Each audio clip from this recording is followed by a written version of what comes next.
The moment Jesus was arrested, everything changed. But perhaps no one was changed more than the man who made it happen, Judas Iscariot. Most people know about the silver, the kiss, and the arrest. But what happened next? What happened after Judas got exactly what he wanted? Because there is a question that has fascinated historians, theologians, and Bible scholars for centuries. To understand what happened, we must go back to the day Judas first met Jesus. Judas was not born a villain. He was a disciple, a believer, a follower. For nearly 3 years, he traveled with Jesus. He witnessed extraordinary miracles up close. No one looked at Judas and saw a future traitor.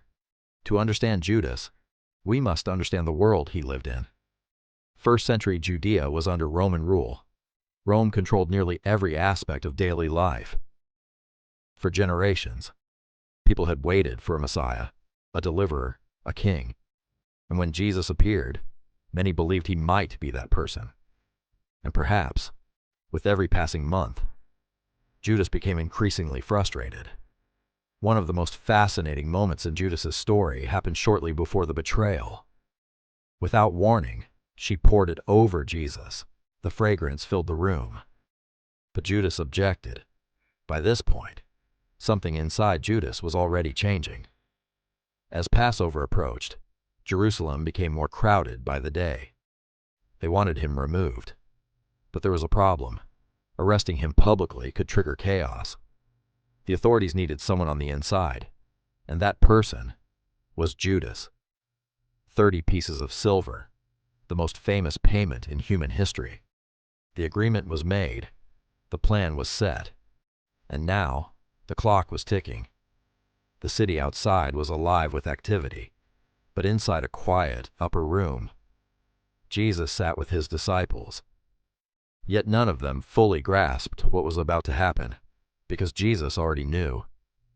He knew exactly who would betray him. Then Jesus spoke words that instantly changed the atmosphere. "One of you will betray me." The room fell silent. The disciples looked at one another, confused, concerned, afraid. No one accused him, because Judas had hidden his intentions so well. But Jesus knew, and Judas knew that Jesus knew. 33. One final chance to change course. But Judas continued forward. He stepped out into the Jerusalem night, leaving behind the light of the upper room. For centuries, people have asked the same question. Why? Perhaps Judas believed Jesus could not truly be stopped. Perhaps he believed the arrest would force Jesus to reveal his power. If Judas believed something like that, then the betrayal was never meant to end Jesus' mission. He may not have been expecting tragedy. He may have been expecting victory. After the meal ended, Jesus and his disciples left the city. The streets grew quieter. The night grew darker. Together they made their way toward a familiar place, the Garden of Gethsemane. As the disciples settled in, Jesus became increasingly troubled. The weight of what was coming pressed heavily upon him. While the disciples struggled to stay awake, Jesus prepared himself for what lay ahead. Meanwhile, somewhere in Jerusalem, Judas was already moving. Torches were being lit, weapons were being carried, and history was moving toward one of its most unforgettable moments. Within hours, Judas would come face to face with Jesus, not as a disciple, but as the man who would betray him. The signal had already been arranged. A kiss. A simple gesture of friendship. One final act that would identify Jesus in the darkness.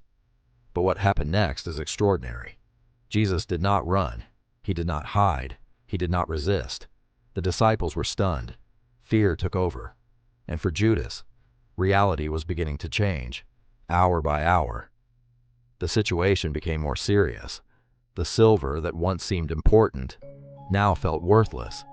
Then came the realization that changed everything. What if Jesus was actually going to die? Morning arrived. Jerusalem buzzed with tension. But Judas wasn't thinking about politics, or crowds, or money. I have sinned. I have betrayed innocent blood. Instead, he received a response colder than he could have imagined.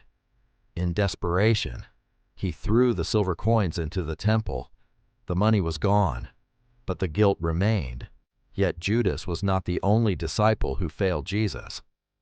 Peter denied even knowing Jesus, not once, not twice, but 3 times. Both failed. But their stories did not end in the same place. For more than 2,000 years, people have continued asking the same question. Who was Judas Iscariot? He was a disciple, a follower, a witness to miracles. And perhaps that is the final mystery of Judas. Not how he betrayed Jesus, but how someone who stood so close to the light ended up lost in the darkness. Before you go, I'd love to hear your thoughts. Do you believe Judas intended for Jesus to die, or do you think he expected something entirely different to happen? Let us know in the comments below. And if you enjoy cinematic biblical documentaries that uncover the hidden history, mysteries, and deeper truths behind Scripture, subscribe to The Way of Jesus, because this journey is only beginning. Until next time, thank you for watching, and may God bless you.